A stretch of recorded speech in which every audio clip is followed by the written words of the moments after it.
A todos e todas. Começando a web palestra de hoje, o tema que será abordado é hipertensão arterial, diagnóstico precoce e tratamento.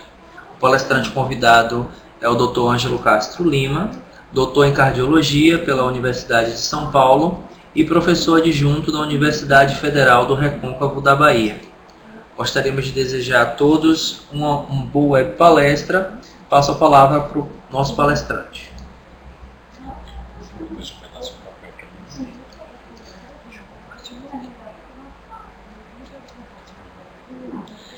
Ok, podemos começar? Boa tarde a todos. É mais uma vez um prazer, uma honra poder estar aqui conversando com vocês. Parabenizar essa iniciativa e agradecer ao governo do Estado da Bahia pela oportunidade de estar aqui participando desse projeto, colaborando com esse projeto, com temas relacionados à cardiologia, né? Fizemos um no mês de maio sobre avaliação do risco cardíaco e agora nós listamos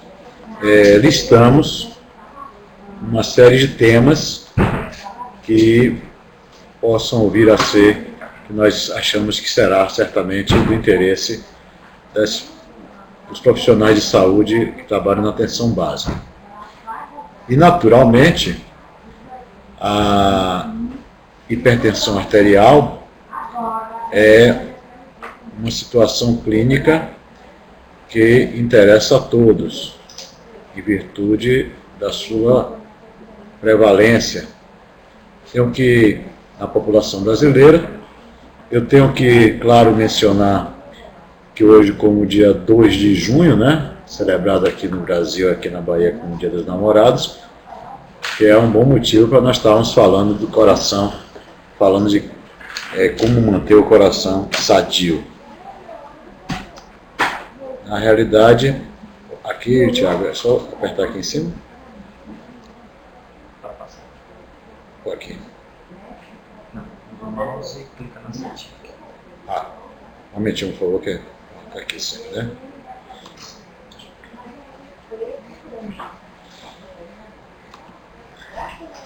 Então, apenas relembrando que a hipertensão arterial é uma condição clínica multifatorial que é caracterizada pela elevação sustentada dos níveis pressóricos a um nível maior ou igual a 140 por 90 milímetros de mercúrio.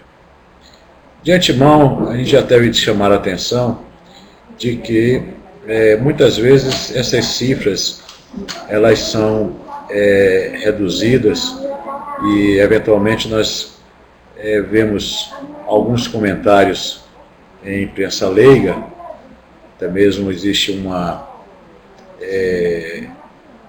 alguns consensos, um consenso norte-americano que já fala em níveis mais baixos, mas eu estou trazendo para vocês o que nós estamos utilizando aqui no Brasil e que é determinado principalmente pela 7ª diretriz da Sociedade Brasileira de Cardiologia. Então, o que nós conhecemos como hipertensão arterial é a condição de múltiplos fatores caracterizada por uma pressão acima ou igual de 140 por 90. Naturalmente, quando nós falamos de hipertensão arterial, nós temos que lembrar que outros fatores de risco geralmente estão associados. Não se trata um paciente hipertenso sem ter atenção nas situações do perfil lipídico, na obesidade abdominal e, para tanto, devemos sempre estar de olho na circunferência abdominal, e as questões relacionadas ao metabolismo da glicose, a intolerância à glicose e o diabetes mellitus. Esse tema ele é extremamente importante em virtude de estar associado a condições clínicas de morbidade e mortalidade muito importantes. Muitas vezes está associado à morte súbita, acidente vascular encefálico, infarto agudo do miocárdio, insuficiência cardíaca, doença arterial periférica e doença renal crônica. E pior que isso, é uma situação clínica também cognominada de assassina silenciosa. Por quê? E muitas vezes o paciente ele é assintomático, passando a ter sintomas apenas já diante de situações clínicas muito graves. Na 7ª diretriz brasileira de hipertensão arterial da Sociedade Brasileira de Cardiologia, alguns dados epidemiológicos nos chamam a atenção. A hipertensão arterial ela atinge mais de 30% da população de adultos, ou aproximadamente 36 milhões de brasileiros, o que por si só já é um flagelo extremamente importante para ser chamado a atenção. As taxas de doença hipertensiva, ela vem crescendo. Vocês vejam que em 2000 era de 29 para cada 100 mil habitantes, e em 2013 já estava em 42 por 100 mil habitantes.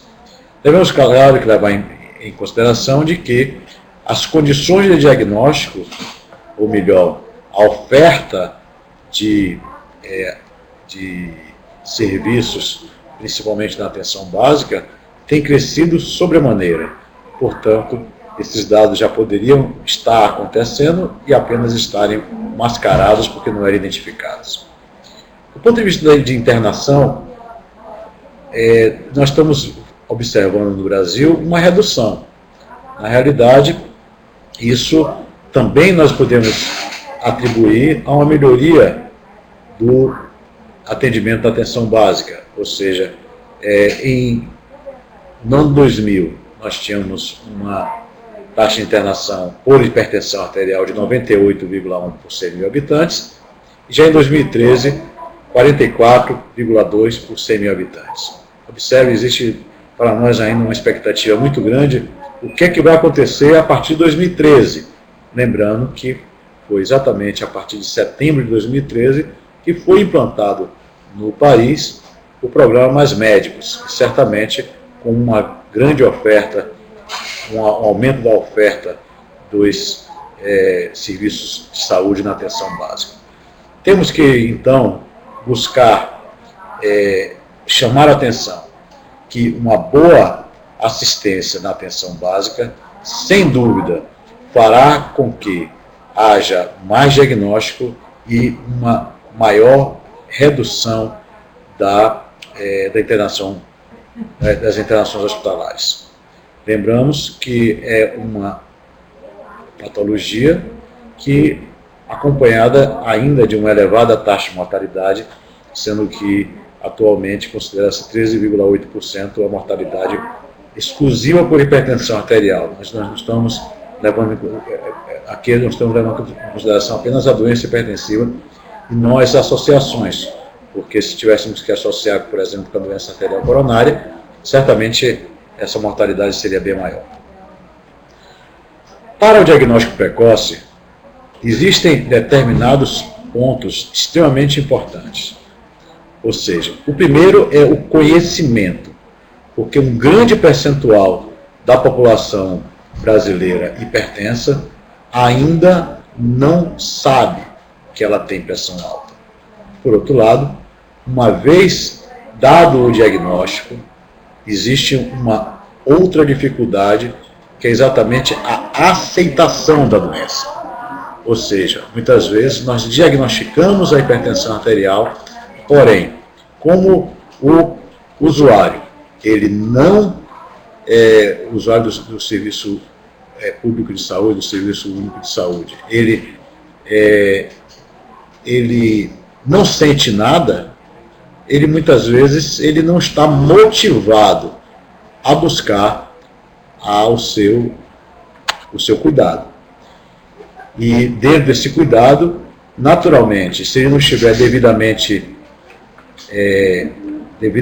estimulado, certamente ele terá uma menor aderência ao tratamento e o seu controle ele ficará mais dificultado.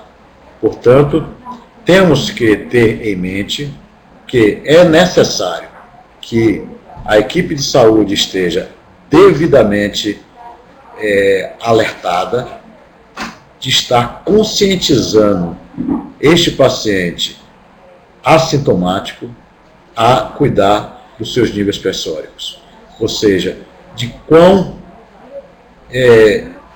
importante está em ele se tratar.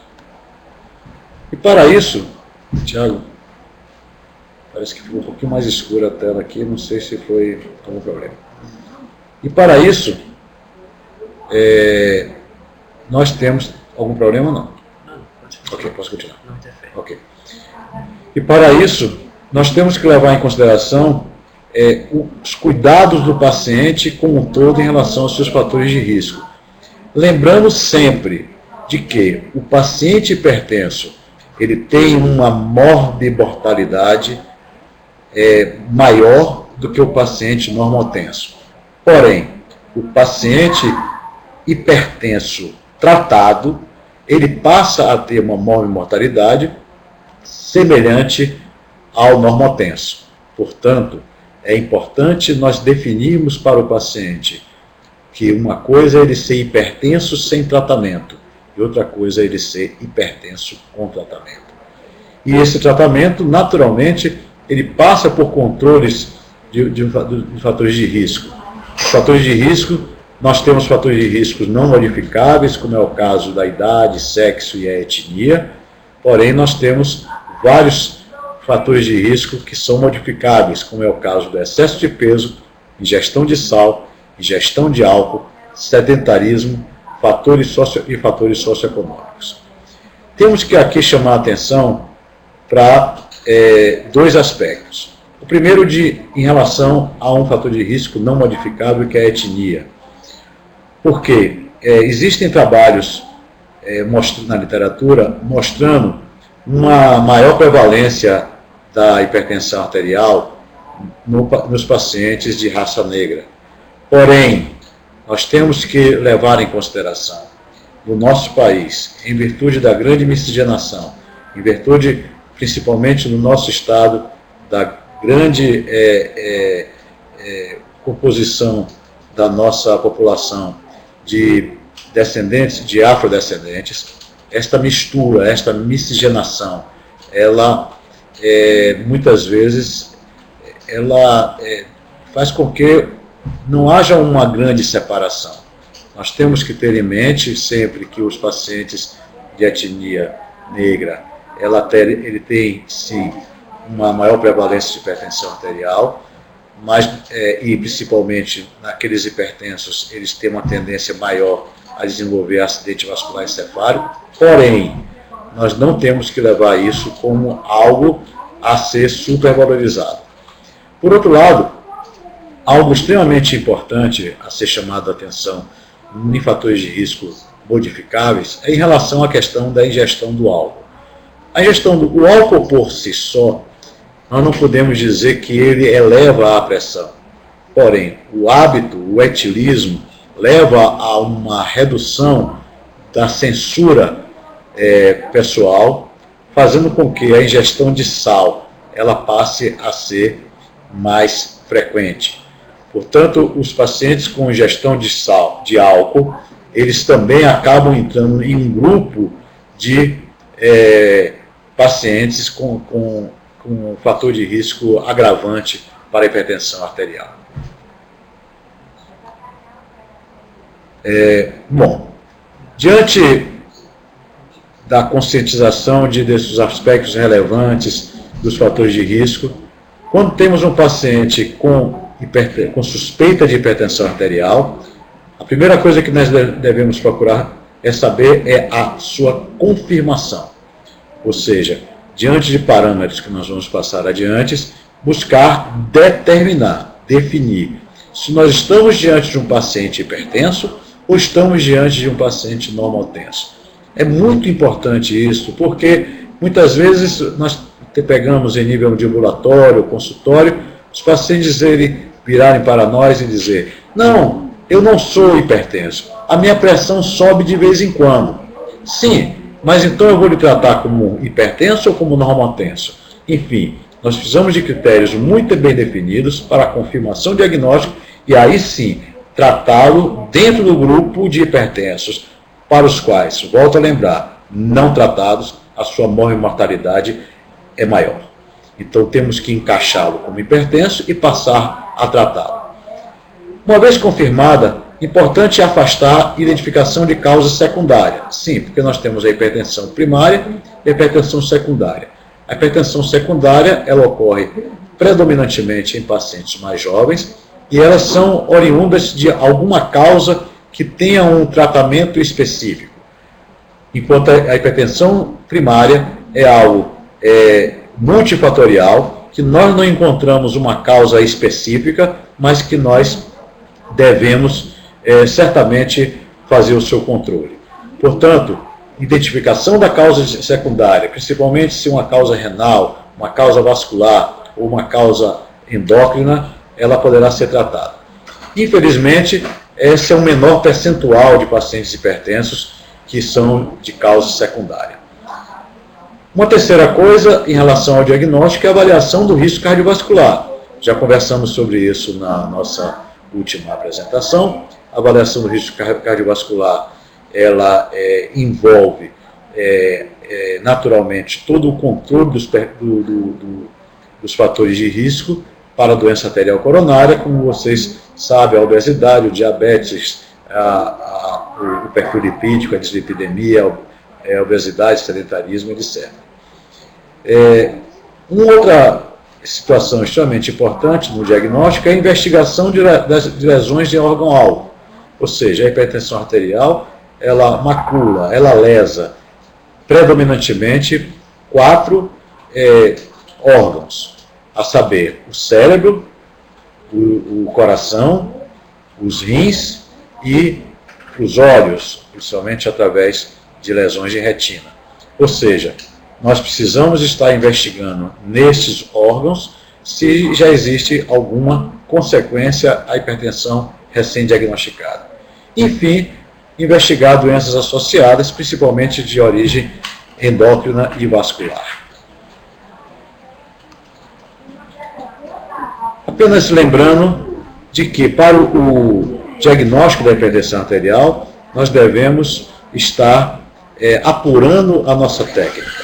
A técnica para a aferição da pressão arterial, ela deve contar com equipamentos validados e com manguitos apropriados. Ou seja, os nossos equipamentos, eles devem ser aferidos pelo menos uma vez ao ano.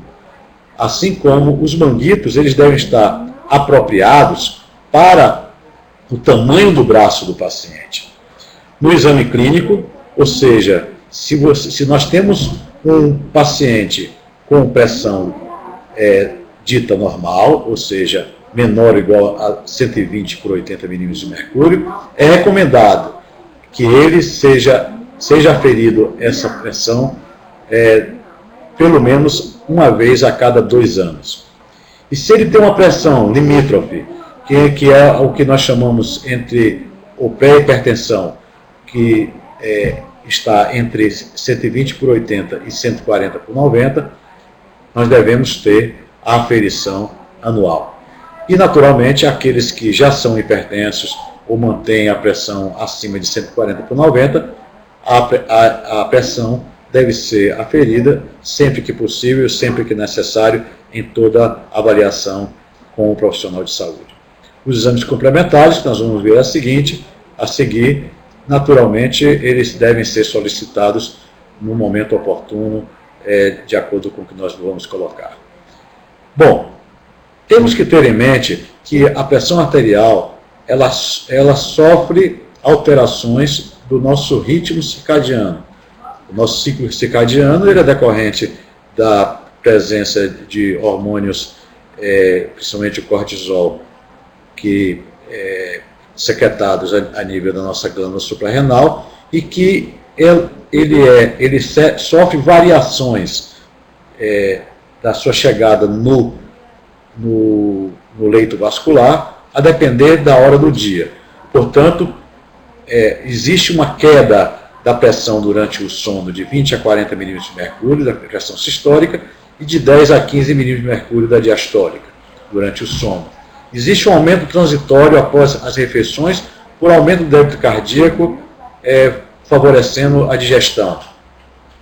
A pressão ela geralmente está elevada nas primeiras horas da manhã ao acordar. Na posição deitada ou supina, a pressão é mais elevada do que em pé. E na posição em pé, há ligeira redução da sistólica e aumento da diastólica. São apenas alguns fatores importantes para quem está fazendo a mensuração da pressão. Esses são os tipos de esfigmomanômetros utilizados. Nós temos basicamente 3 tipos, que é o esfigmomanômetro de coluna de mercúrio, que é um esfigmomanômetro extremamente preciso, que nós encontramos em unidades de saúde e em hospitais, e ele certamente é o mais fiel. Porém, nós temos uma certa dificuldade em utilizá-lo, porque é um instrumento mais pesado e com dificuldade de portabilidade menor. Nós temos o sistema aneroide, que todos vocês conhecem, que é o mais utilizado, e nós temos o sistema automático eletrônico e auscultatório. Nós temos que ter em mente que os aparelhos semiautomáticos apresentam grau de confiabilidade variável, ou seja, os ditos semiautomáticos, ou seja, os eletrônicos, eles têm uma possibilidade de serem desregulados com muito mais frequência do que os anaeroides convencionais. Por isso mesmo, nós precisamos ter a cautela, principalmente porque está na moda as pessoas comprarem esses tipos de equipamento eletrônicos, terem em casa, mas não terem o cuidado devido de fazer a sua regulagem. E muitas vezes nós temos o quê? Uma aferição equivocada da pressão arterial. Nós dizemos sempre que o ideal é que a pressão arterial deve ser sempre mensurada por profissional de saúde treinado, ou alguém que realmente tenha sido treinada para a sua aferição, preferencialmente por um equipamento de fácil portabilidade, ou seja, aneroide, sendo esse equipamento, sendo necessário, ele ser aferido pelo menos uma vez por ano em unidades autorizadas pelo Inmetro. Nós temos, portanto, aí apenas um resumo do que eu coloquei: os dispositivos aneroides à base de mercúrio eletrônicos. A escolha do tamanho do manguito apropriado para cada braço do paciente é muito importante, porque nós vamos ter alteração da pressão se nós não utilizarmos o manguito adequado. Então, o manguito deve ocupar 2/3 do comprimento do braço. A largura da bolsa de borracha do manguito deve corresponder a 40% da circunferência do braço e seu comprimento envolver 80% a 100% do braço. O manguito padrão tem de 12 a 14 centímetros de largura por 35 a 40 centímetros de comprimento. Se for estreito demais, a leitura da pressão será mais elevada. Se for largo, a leitura da pressão será mais baixa em braço pequeno e elevada em braço grande. Bom, nós temos, então, a técnica para aferição adequada. Centralize a bolsa inflada sobre a artéria braquial, a borda do manguito a 2,5 centímetros acima da prega antecubital. Antes de insuflar, estime a pressão sistólica por palpação. Para determinar até que ponto o manguito deve ser insuflado, sinta a artéria arterial com os dedos e insufle o manguito até o pulso desaparecer. E acrescente, então, 30 milímetros a esta leitura. São dados de técnica que eu apenas estou revisando, mas que naturalmente é do conhecimento de todos vocês. Colocar a campana do estetoscópio na artéria braquial, deixando uma camada de ar por baixo, insuflar o manguito até o nível previamente determinado e desinsuflar lentamente. Registrar o nível em que se escutam os sons de pelo menos 2 batimentos cardíacos consecutivos. Esse é o aparecimento do primeiro ruído, que é a pressão sistólica. E desinsuflar lentamente a pressão até que os sons, chamados de Korokotov, fiquem abafados e desapareçam. Seria a nossa pressão diastólica. E assim desinsuflar o manguito até 0 milímetros de mercúrio. Bom, apenas lembrando que existem erros na medição que podem ser gerados por alguns cuidados que eventualmente nós não tenhamos. A sala de exame deve estar silenciosa e com temperatura agradável. Evitar 30 minutos antes do exame consumir bebidas alcoólicas ou com cafeína ou fumar. Orientar o paciente a esvaziar a bexiga antes da medição e não conversar com o mesmo. O paciente deve estar sentado em uma cadeira com os pés apoiados no chão por pelo menos 5 minutos e um repouso mínimo de 3 minutos. O braço selecionado sem vestimentas ou ausência, naturalmente, não deve haver ausência de fístulas arteriovenosas, linfedema e cicatriz de secção da artéria braquial. Eu trouxe esses dados porque isso vai estar aqui gravado e serve como revisão para pessoas técnicos que queiram relembrar, profissionais que queiram relembrar, ou eventualmente pessoas com menos experiência que estão em fase de aprendizado. Como evitar erros na medição da pressão arterial? Palpar a artéria braquial, posicionar o braço de modo que a artéria braquial esteja ao nível do coração. O paciente sentado deve repousar o braço sobre uma mesa e o paciente em pé apoiar o braço na metade do seu tórax. Devemos ter especial atenção para pacientes idosos, porque neles nós devemos sempre pesquisar a hipotensão postural, ou seja, aquela paciente que mantém uma pressão elevada na posição supina e quando ele se levanta, ele tem uma redução sobremaneira dos seus níveis tensionais, que é muito frequente em idosos, e atentar para a pseudohipertensão, ou seja, caso que a artéria radial seja palpável, mesmo que o manguito insuflado na artéria braquial. Bom, dito isso, nós podemos aqui analisar os valores de referência atualmente utilizados nas diretrizes da Sociedade Brasileira de Cardiologia, onde observe, em consultório, a referência seria a pressão de 140 por 90. Porém, existem dois tipos de mensuração da pressão que são cada vez mais utilizados. Um é a chamada medição residencial da pressão arterial. Observe que aí os critérios são um pouco mais rigorosos, exatamente para que nós possamos ter uma maior segurança. Nesse caso, o valor de referência para as medidas em domicílio, de acordo com o protocolo adequado, seria de 135 por 85. E em relação ao mapa, que nem sempre nós temos a possibilidade da utilização na atenção básica, mas que cada vez nos grandes centros se torna mais frequente, que é o equipamento que o paciente leva para casa e passa 24 horas com ele, fazendo-se a medida a cada 15 minutos.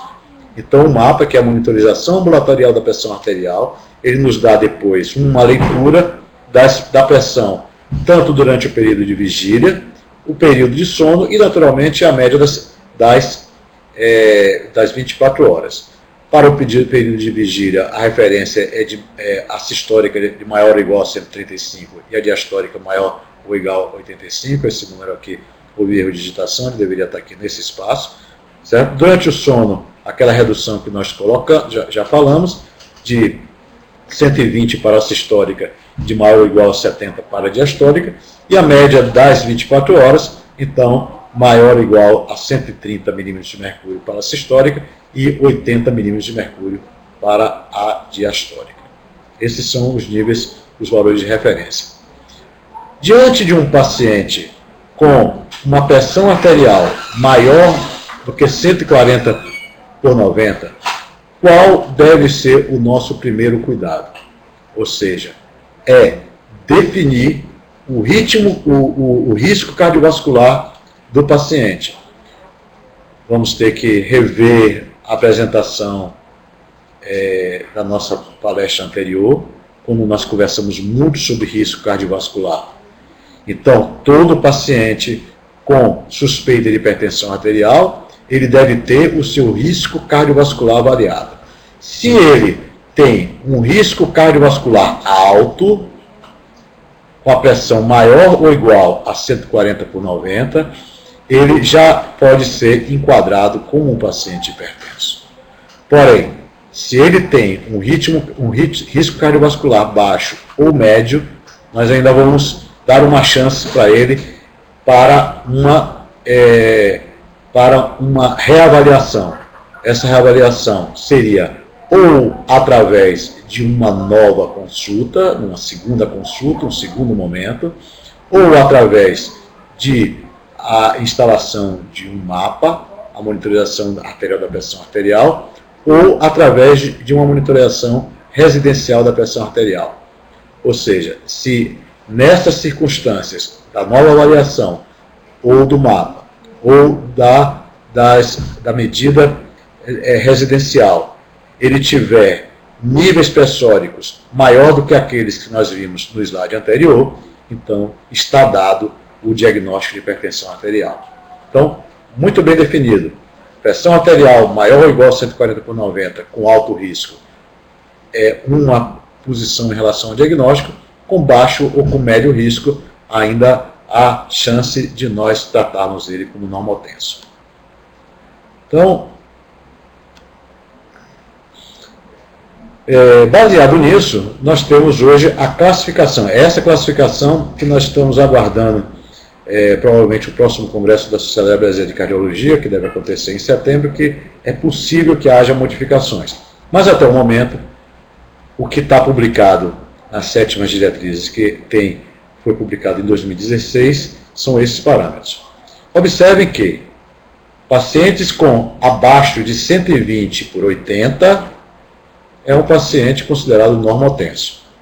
Se ele está entre 121 e 139, ou seja, abaixo daquele 140 que nós falamos, ou ele está entre 81/89, ou seja, abaixo daquele 140/90, então nós chamamos esse paciente de pré-hipertenso. A partir daí, nós temos o paciente hipertenso, o hipertenso chamado estágio 1, hipertenso estágio 2 e hipertensão estágio 3. Então, observem duas coisas importantes que a gente vai utilizar na hora do tratamento.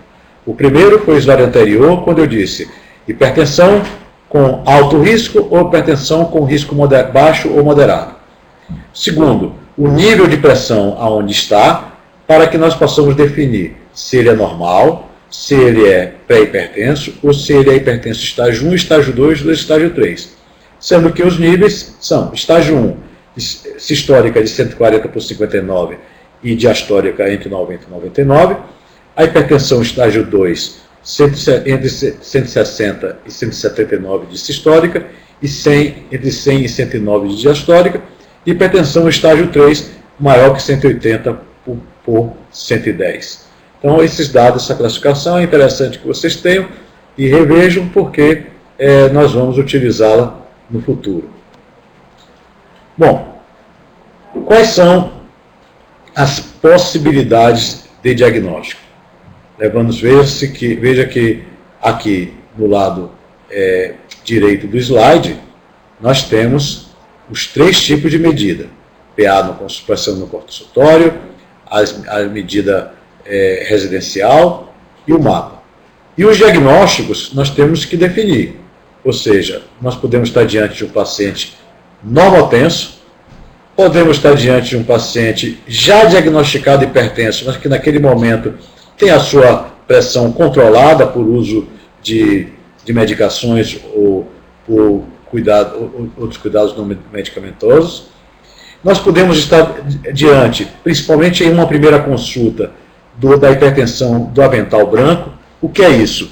É o paciente que ele logo na primeira consulta, ele tem uma pressão elevada, porém, ele nunca teve a pressão elevada, e aí na próxima consulta a pressão dele está normal, ou ainda, quando nós instalamos no mapa, ou fazemos as meditações residenciais, ele mantém níveis normais. É chamada hipertensão do avental branco, que é consequência do quê? De um estado emocional que o paciente desenvolve quando está diante do profissional de saúde.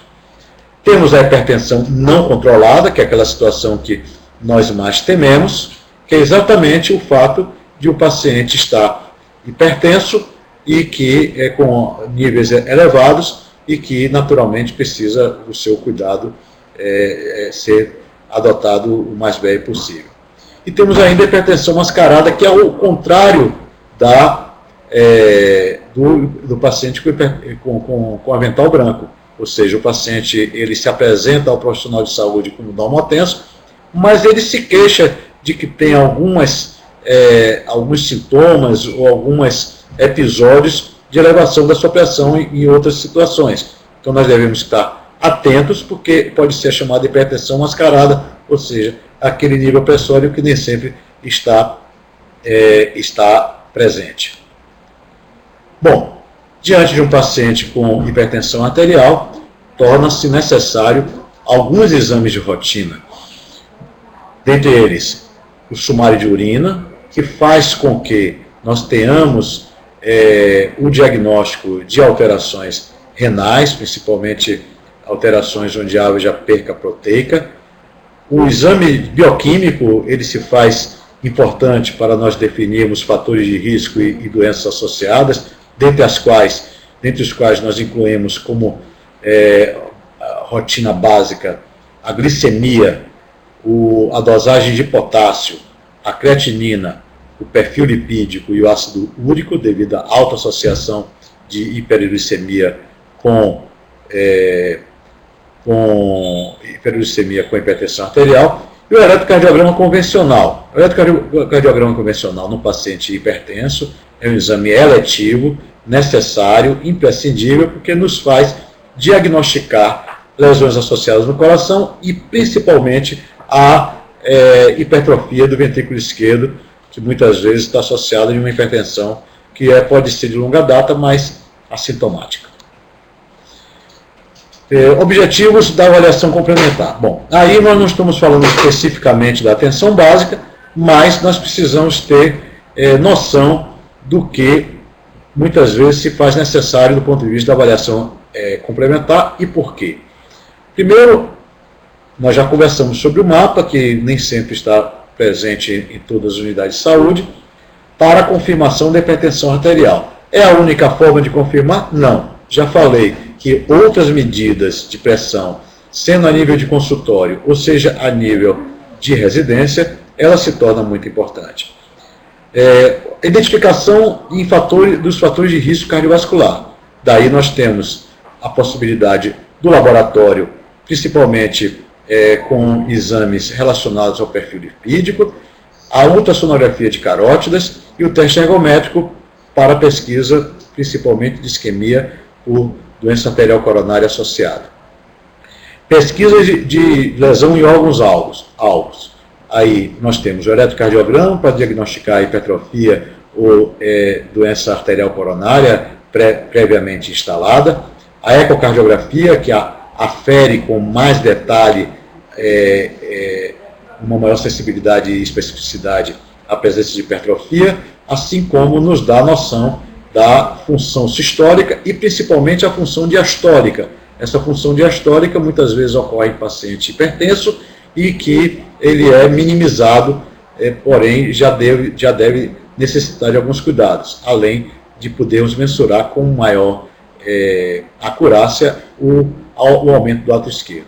Ultrassonografia renal para a pesquisa de lesões a nível renal e ressonância magnética de crânio, quando naturalmente nós temos a necessidade de afastar infartos cerebrais prévios. Pesquisa de outras doenças associadas, principalmente da área endócrina, estratificação do risco cardiovascular. Isso faz importante porque nós sabemos que se nós conseguirmos reduzir a pressão arterial e o risco cardiovascular, nós vamos melhorar a sua qualidade de vida. E avaliação de suspeita da hipertensão arterial secundária, que aí nós vamos entrar em aspectos principalmente vasculares, de coarctação de aorta, síndromes adrenais e outras síndromes endócrinas. Bom, em relação à terapêutica, nós temos que chamar a atenção quais as medidas que nós temos disponíveis. Primeiro, nós temos as medidas não medicamentosas, que elas devem ser sempre valorizadas e chamadas a atenção, independente do uso de medicamentos. E os antihipertensivos, que nós temos uma grande gama de antihipertensivos hoje no mercado e que nós temos que ver qual e de que forma nós vamos utilizar.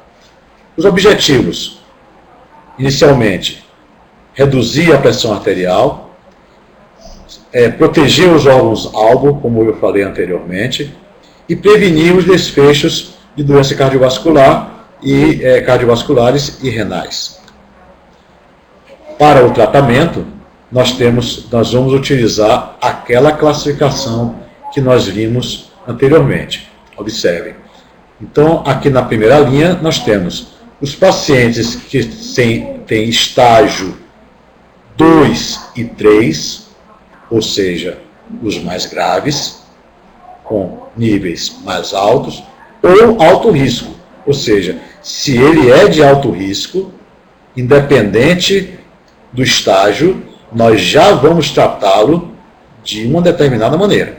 Ou seja, então, estágios mais graves, 2 e 3, ou alto risco cardiovascular, então está indicado o tratamento medicamentoso imediato, naturalmente associado ao tratamento não medicamentoso. O tratamento não medicamentoso, portanto, está sempre indicado. O estágio 1, que seja de risco baixo e moderado, ou seja, porque o de alto risco nós já colocamos na linha anterior.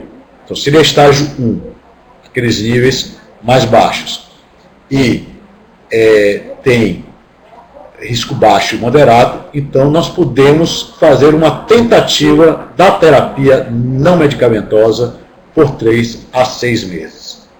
E se ele é um pré-hipertenso, ou seja, aquele nível de 130 a 139, de 85 a 89, nós vamos buscar uma terapia não medicamentosa, poder a terapia farmacológica ser considerada de forma individual. Ou seja, primeiro a história do paciente. O paciente chega para você com níveis mais baixos de pressão, mas ele tem uma história de já ter ido em outros serviços, de ter mensurado a sua pressão, ou ele tem algum sintoma, tipo cefaleia, tonteiras, escrotomas frequentes. Então, você pode individualizar e partir para a terapia farmacológica desses pacientes.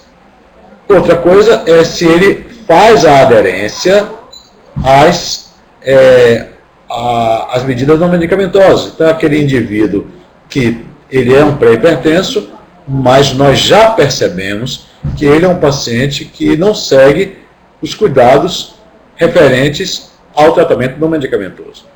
Enfim, o tratamento do idoso, ele tem uma particularidade, principalmente os idosos, eles muitas vezes têm apenas a pressão sistólica, ele tem um hiato auscultatório do qual a pressão sistólica é elevada e a pressão diastólica não, e aí nesses casos a gente vai levar em consideração apenas a hipertensão arterial acima de 160 milímetros de mercúrio, em virtude dos efeitos colaterais que muitas vezes os idosos apresentam com níveis mais baixos pelo uso de antihipertensivos.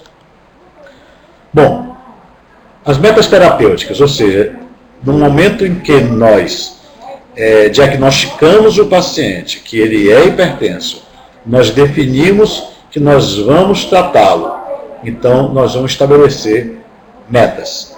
Ou seja, mais uma vez,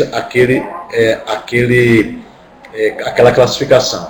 Se ele é estágio 1 e 2, com risco cardiovascular baixo e moderado, ou se ele é estágio 3, nós vamos recomendar uma pressão que esteja controlada quando estiver aferida em menor que 140 por 90.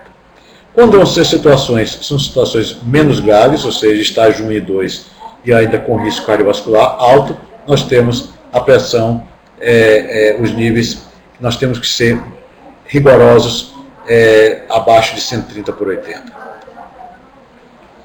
Bom, quando, mais uma vez, a classificação, ele é estágio 1, mais o risco cardiovascular baixo e moderado, está indicado o tratamento não medicamentoso e a monoterapia.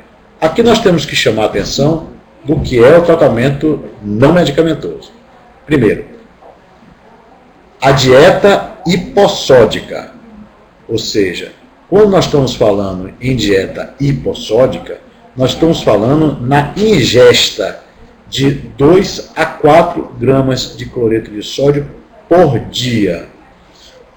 Na realidade, a dieta média do brasileiro é a ingestão de 8 a 12 gramas de cloreto de sódio por dia. Então essa redução é realmente uma redução muito importante. É a retirada substancial da dieta, do sal da dieta. E isso tem uma importância tão grande, que só para vocês terem uma ideia, ora, se eu preciso instituir uma dieta com 2 a 4 gramas de cloreto de sódio por dia, e pensamos que o pão, ele é algo muito básico na dieta do brasileiro, a receita do pão, ou seja, se vocês chegarem aí na sua cidade e perguntarem para o padeiro a receita do pão, cada 100 gramas de pão leva 1 grama de cloreto de sódio. Preste atenção, um pão de 100 gramas leva 1 grama de cloreto de sódio. Ora, o paciente só pode usar de 2 a 4 gramas de cloreto de sódio por dia.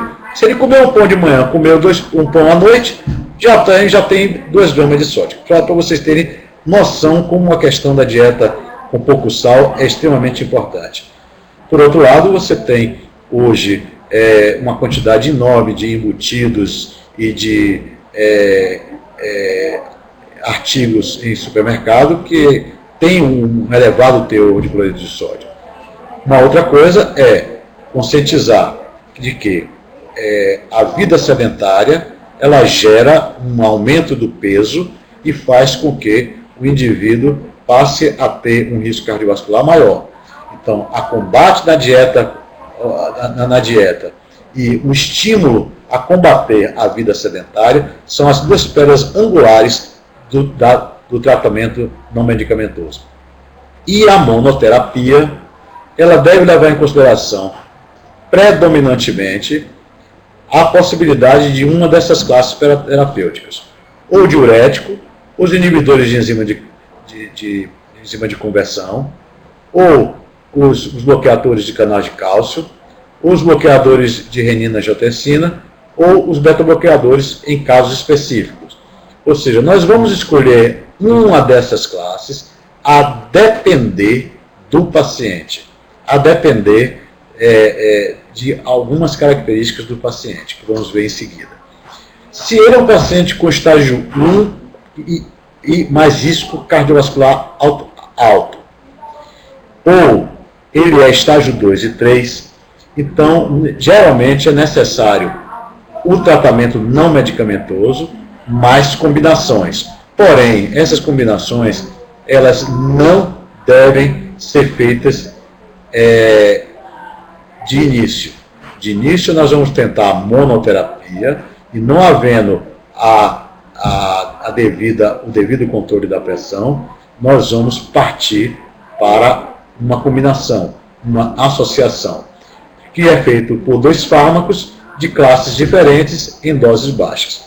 Eu diria que na atenção básica, o ideal é que nós fôssemos até aí, que no momento que a gente começa a associar, ou seja, nós partimos para 3 medicações, para 4 medicações, que muitas vezes é necessário, nós certamente vamos estar buscando naturalmente um aumento dos efeitos colaterais. Então, o ideal seria, a partir daí, ouvir um especialista e, claro, uma vez determinando as medicações adequadas, claro que o paciente volta encontra referência para atenção básica.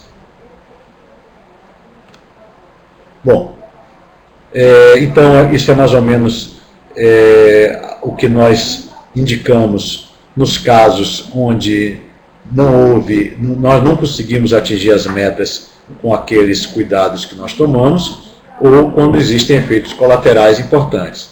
Ou seja, nos pacientes com estágio 1, mais risco cardiovascular baixo e moderado, não havendo controle, nós devemos tentar o aumento da dose e depois associar uma segunda medicação. Não havendo a devida adequação, trocar a medicação. E naqueles que já já estamos na segunda dose, estamos com estágio 1, mais risco cardiovascular alterado, estágio 2 e 3, o aumento da dose, associar um terceiro e trocar a combinação e, se possível, consultar um especialista. Bom, para a monoterapia, nós devemos ter o cuidado de escolher a medicação certa para o paciente certo de forma individualizada.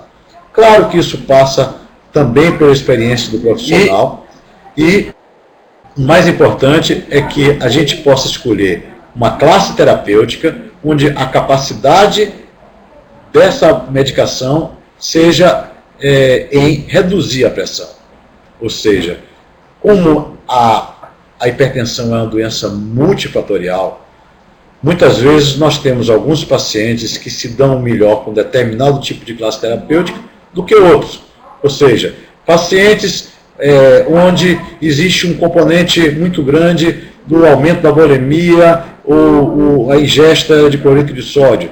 Nós sabemos que os diuréticos eles têm uma melhor adequação.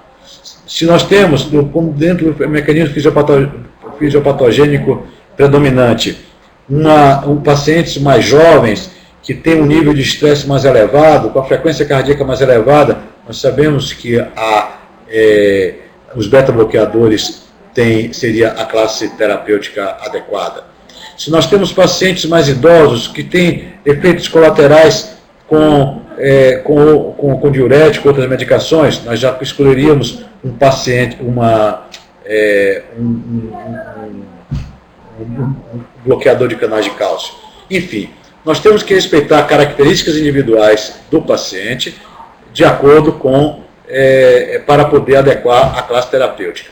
Doenças associadas devem ser consideradas e, naturalmente, condições socioeconômicas, porque nós temos medicações, muitas que são ofertadas pelo SUS, mas nós temos outras classes terapêuticas que não são ofertadas pelo SUS e que muitas vezes são medicações caras e muitas vezes não são acessíveis a alguns pacientes nossos.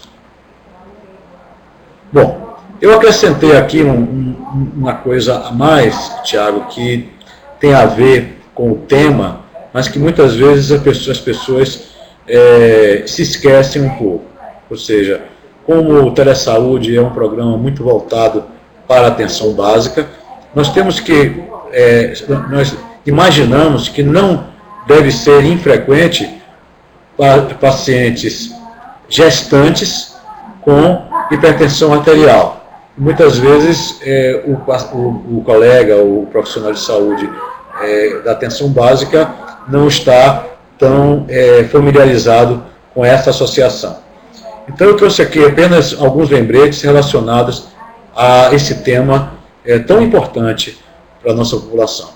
Primeiro que diante de um paciente com hipertensão arterial e em gestação, nós temos pacientes, algumas condições pré-determinadas. Primeiro, aquela paciente que não é hipertensa, mas ela se tornou hipertensa durante a gestação, então a hipertensão não é hipertensão na gravidez, é hipertensão da gravidez, a pré-eclâmpsia ou a eclâmpsia, que seria o quadro mais temido. Por outro lado, nós temos a situação de hipertensão crônica, ou seja, aquela paciente que já é hipertensa, porém, ela agora está gestante. Temos uma terceira condição, que é a paciente já hipertensa e que desenvolve a pré-eclâmpsia, ou seja, associação das situações. E, finalmente, a hipertensão gestacional, ou seja, a hipertensão da gravidez, mas que não necessariamente esteja associada com pré-eclâmpsia ou eclâmpsia. Então, nós temos aqui algumas situações, algumas lembretes que podem ajudar na condução desses pacientes. Ou seja, primeiro é que a terapia não medicamentosa não deve ser utilizada quando a pressão arterial sistólica está acima de 150 milímetros de mercúrio. Ou seja, aqui nas pacientes gestantes nós temos que ser um pouco mais rigorosos em relação à introdução da medicação no momento mais apropriado para a segurança da gestante e para a segurança do concepto. A conduta expectante não é recomendada após 36 semanas. O tratamento medicamentoso urgente deve ser instituído quando a pressão arterial sistólica é maior que 155 milímetros de mercúrio. O tratamento medicamentoso iniciado se a pressão arterial acima de 150/80. Em relação às classes terapêuticas, os inibidores de enzima de conversão, os bloqueadores de renina e angiotensina e o inibidor direto de renina estão contraindicados. O atenolol e prazosem devem ser evitados. E essas classes terapêuticas, metildopa, que é a mais segura, embora seja uma medicação antiga e muito pouco utilizada no hipertenso na hipertensa que não é gestante. Na gestante hipertensa é a classe terapêutica mais segura. Porém, os beta-bloqueadores, naturalmente, com exceção do atenolol, o atenolol ele não deve ser utilizado porque existem trabalhos comprovando de que existe um alto índice de fetos com baixo peso com o uso do atenolol. Então, os beta-bloqueadores, exceto o atenolol, a hidrolazina e os bloqueadores de canal de cálcio podem ser usados. Sempre que possível, a metildopla ela deve estar associada. Os diuréticos devem ser evitados na pré-eclâmpsia. A hipertensão arterial crônica podem ser continuados com cuidado com a depressão de volume. Ou seja, no momento que nós temos a hipertensão crônica já estabelecida e os diuréticos eles já estão sendo utilizados, eles podem ser mantidos, porém com cuidado no volume. E o sulfato de magnésio ele é recomendado na pré-eclâmpsia. A hipertensão arterial grave não é indicação de cesárea, ou seja, uma coisa é a hipertensão arterial grave, outra coisa é a indicação de cesárea, que não necessariamente deve ser utilizada apenas por causa da hipertensão arterial. Bom, isso é o que nós tínhamos para hoje, não sei se cumprimos o horário, e eu estou à disposição. Eu vi aqui que teve algumas perguntas que eu não fui lendo para exatamente não perder a concentração. Bom, pessoal, dar início ao momento, então, para aquelas pessoas que participaram conosco, mandaram suas dúvidas. Vamos colocar disponível aqui na tela. Aqueles que ainda não mandaram suas dúvidas e querem trazer algum comentário, relatar situações que acontecem no município, aproveitar esse momento para discutir aqui com o nosso palestrante. Aproveito também para informar que essa web palestra, ela está sendo gravada e será disponibilizada em breve, nas nossas redes sociais. Então acesse o site do Telesaúde. Estão aqui expostos no bate-papo telesaúde com 2s.ba.gov.br, e também estará disponível no canal do YouTube. Então é só acessar o canal do YouTube e colocar no campo de busca canal Telesaúde BA, ok? Então tivemos algumas perguntas aqui. Vou passar a palavra para o doutor Ângelo Castro Lima. Ok. Primeira de Eliette Simões Filho. Desculpa. Eu mudei aqui. Eu acabei mexendo aqui.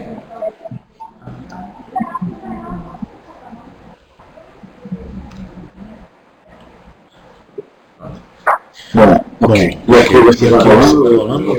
Você vai rolando? Você vai rolando? Ok.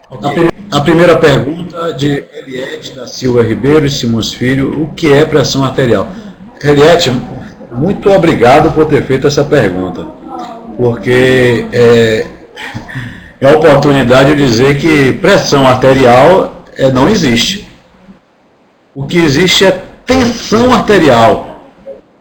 E pressão é sanguínea. Tanto que o termo em inglês é chamado blood pressure, ou seja, pressão sanguínea. Então, o que significa isso? Ou seja, quando nós temos o sistema cardiovascular, que é formado por uma bomba que lança líquido para um sistema de vasos comunicantes. Esses vasos comunicantes, portanto, esta bomba, ela lança um líquido com uma determinada pressão. Essa pressão, ela é decorrente do nível de força imprimido pelo coração contra uma resistência periférica, que é exatamente a resistência que os vasos sanguíneos, artérias, arteríolas, elas fazem contrária a esse volume de sangue. Então, esse equilíbrio entre a força de contração do débito cardíaco e a resistência periférica dos vasos, que ela é flexível, porque os nossos vasos, eles não são vasos rígidos, eles são vasos que eles são flexíveis. Desse equilíbrio nós temos, então, a tensão arterial, ou seja, a tensão das artérias, dos vasos arteriais, certo? Que é igual à pressão sanguínea, ou à pressão deste sangue que está saindo do coração. Aqui no Brasil, por uma questão de jargão médico, ficou consagrado pelo uso a pressão, o nome pressão arterial, que do ponto de vista do português castiço está errado. Tanto que nós falamos que a doença é hipertensão arterial e não hiperpressão arterial, entenderam? Então, resumindo, pressão arterial é o sinônimo do que a tradução para o português que nós usamos no Brasil de pressão sanguínea e que é semelhante à tensão arterial. Bom, segunda pergunta. Adriana Andrade, de Porto Seguro: esse tempo de uma semana seria suficiente para confirmar a hipertensão? Olha, não existe predeterminação exatamente de uma semana, e sim em momentos diferentes. Você deve pedir para o paciente retornar de acordo com a gravidade da situação. Ou seja, se é um paciente sintomático, se é um paciente assintomático, se é um paciente que lhe deixou mais ou menos preocupado com as queixas ou com os níveis de tensão dele. Não necessariamente precisa aguardar uma semana. A reavaliação, que eu estou entendendo que é a sua pergunta, da segunda consulta, pode ser com um dia, com 2 dias, com 3 dias, não precisa ser necessariamente com uma semana para a instituição. Precisa ser uma situação diferente, ou seja, um novo momento. Pergunta número 3, Eliseu: existe uma diferença a ser avaliada em relação à hipertensão no idoso? Por exemplo, hipotensão postural, e qual valor deve ser considerado? Ou seja, bom, em primeiro lugar, nós temos que levar em consideração, eu falei isso na exposição, talvez sua pergunta tenha sido prévia a isso, que o idoso ele tem mais a pressão sistólica e a gente deve instituir o tratamento com uma parcimônia maior, sendo recomendado acima de 160 de sistólica. A segunda coisa é que, sim, o paciente idoso ele é mais propenso à hipotensão devido ao enrijecimento das suas artérias, e aí você tem 2 parâmetros. Uma é o parâmetro clínico, o paciente levanta e sente tonteiras. O segundo é a pressão que ela se torna acima de 20 milímetros de mercúrio de sistólica entre a posição supina ou deitada e a posição em pé. Pergunta número 4, Eliette da Silva Ribeiro Simões Filho. O que fazer nos casos de quando a pressão arterial fica oscilando? Bom, essa oscilação, Eliette, ela é uma observação que nós precisamos exatamente ter um cuidado em relação a outras medidas. Ou seja, a primeira coisa é definir se o paciente é hipertenso ou se o paciente é normotenso. Ou seja, é aquilo que eu coloquei. Se ele está com pressões elevadas em pelo menos 2 medidas tomadas de forma adequada por profissional de saúde, ele é hipertenso, você vai tratar ele como hipertenso e instituir medidas terapêuticas não medicamentosas e medicamentosas. E se ele está oscilando, porém, em níveis sempre mais baixos, aí ele não é hipertenso e o tratamento seria outro. Então, independente da oscilação, você precisa definir, é um paciente hipertenso, pelos critérios que nós colocamos aqui, sim, eu vou tratar ele como hipertenso, mesmo que ele seja um hipertenso leve, um pré-hipertenso. Mas, caso contrário, seria normotenso, eu vou tratar ele como normotenso. Sei que, em algumas situações, torna-se um pouco complexo essa definição, mas é o que nós devemos definir, se estamos diante de paciente hipertenso ou de paciente normotenso. Cláudia Luísa Caires da Silva Lacerda Ramos, Lagoa Real. Como deve ser realizada a aferição da pressão arterial residencial para determinar a hipertensão? E por quanto tempo e quantas vezes ao dia? Bom, existe um protocolo bem estabelecido pela Sociedade Brasileira de Cardiologia, onde estabelece que devem ser medidas, 3 medidas de manhã e 3 medidas à noite, com um profissional habilitado, durante, no mínimo, 3 vezes por semana. Existem outras variações, o importante é que essas medidas elas devem ser repetidas e aferidas como verdadeiras. Mas existe um protocolo que é estabelecido pela Sociedade Brasileira de Cardiologia. Eliette da Silva Ribeiro Simões Filho. Por que alguns hipertensos acompanhados em uso de medicação e dieta? Bom, porque alguns hipertensos acompanhados em uso de medicação e dieta não têm uma diminuição da pressão. Provavelmente porque nós não estaremos utilizando a medicação ideal para aquele paciente, ou porque a medicação ideal não está sendo,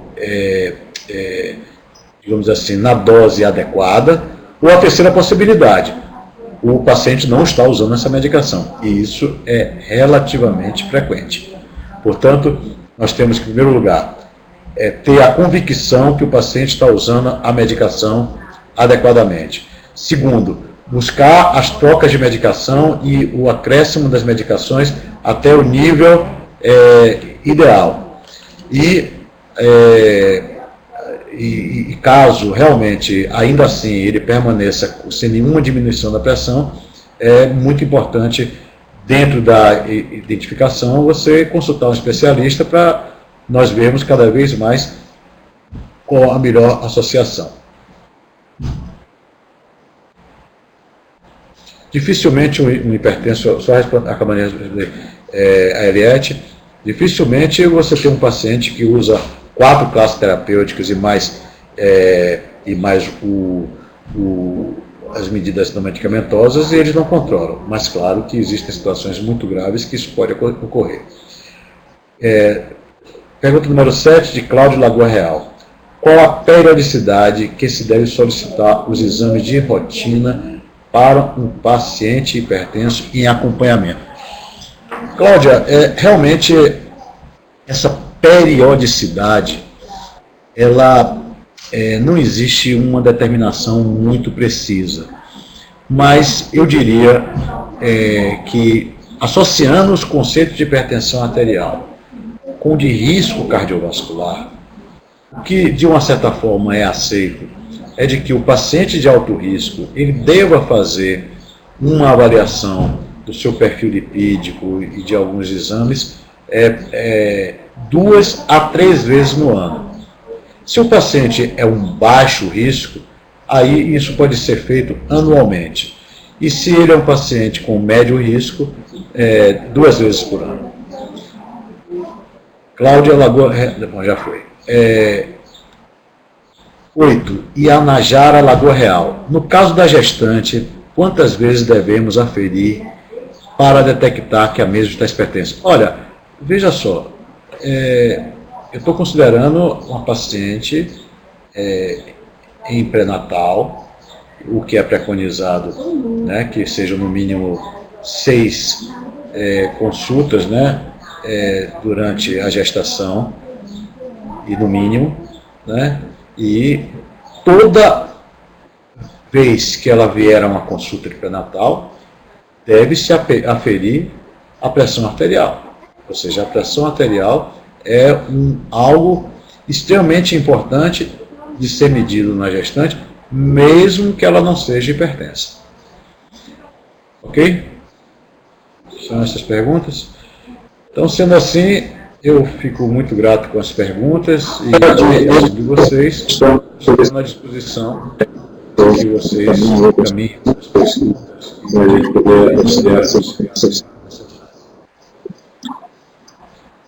Bom, esses foram os questionamentos da web de hoje. Claro que mais dúvidas podem surgir, então essa web palestra ela vai estar disponível para que seja utilizado nas equipes de saúde, nas reuniões com os membros das equipes e também utilizar, porventura, com a comunidade, em alguma escala. Outras dúvidas vocês podem estar cadastrando no nosso site, realizando as teleconsultorias. Então, um profissional para atenção básica, da equipe de saúde da família, do NASF, corre lá no site, quem não tem cadastro, realize o seu, e todas as dúvidas relacionadas ao seu processo de trabalho na atenção básica poderão ser apoiadas, né, aqui pelos nossos teleconsultores. E aproveitar, desde já agradecer a todos pela participação, também as contribuições aqui do nosso já parceiro, Dr. Ângelo Castro Lima, que apoia não só a web palestra, né, a teleeducação, mas os serviços do telesaúde, principalmente o telediagnóstico. Então, deixar registrado aqui os nossos agradecimentos e desde já convidar vocês a participarem, estar conosco aqui amanhã, onde iremos abordar o acompanhamento da sífilis congênita pelas equipes de atenção básica, e a palestrante convidada será a doutora Margarete Melo Coelho. Então, convidar a todos, né, para amanhã estarmos conosco aqui discutindo sobre esse tema tão importante em nosso estado. Então, mais uma vez, agradecer a todos e aguardamos vocês amanhã. Grande abraço, até a próxima. Impressionante como o pessoal participa, né?